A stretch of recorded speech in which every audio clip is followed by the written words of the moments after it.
Leader McConnell. Leader McConnell. You've long said that you want electable candidates to emerge as Republican primaries. Does Kathy Barnette's candidacy in Pennsylvania, Kathy Barnette was denied the election results and criticism of her past statements, does it give you any concerns, and would you fully support her if she's a nominee? Well, Manu, you're a pretty astute reporter. The election is today, and we'll take a look at it after we see who the nominee is. Leader McConnell. Do you have any personal responsibility as a Republican leader to speak out on replacement theory, which is apparently one of the things that motivated this shooter in Buffalo, and which some of your members and candidates have talked about it to some degree?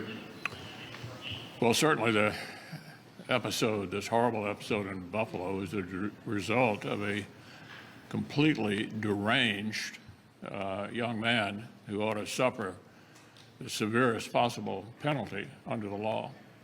Leader McConnell, Senator Manchin says that the old Manchin-Toomey proposal to expand background checks is the only gun control proposal that could possibly pass the Senate. Do you see 10 Republican votes for Manchin-Toomey or any other gun violence measure? Well, I'd love to be the majority leader. Hope to be after November, but that's a better question to ask of Senator Schumer. Biden said today in Buffalo that the U.S. must reject the lie of racist replacement theory. Specifically, does the Republican Party need to reject it? Look, the racism of any sort is abhorrent in America and ought to be stood up to by everybody, both Republicans, Democrats, all Americans. Leader McConnell.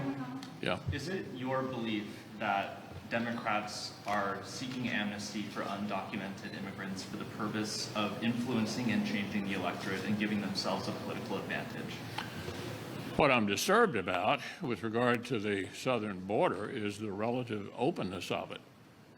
This administration's taken a number of steps in the direction of just throwing our border wide open once again, and that ought to be addressed. It's something that could be done by the administration itself in the absence of any additional legislation, and keeping Title 42 in place would be a good first step.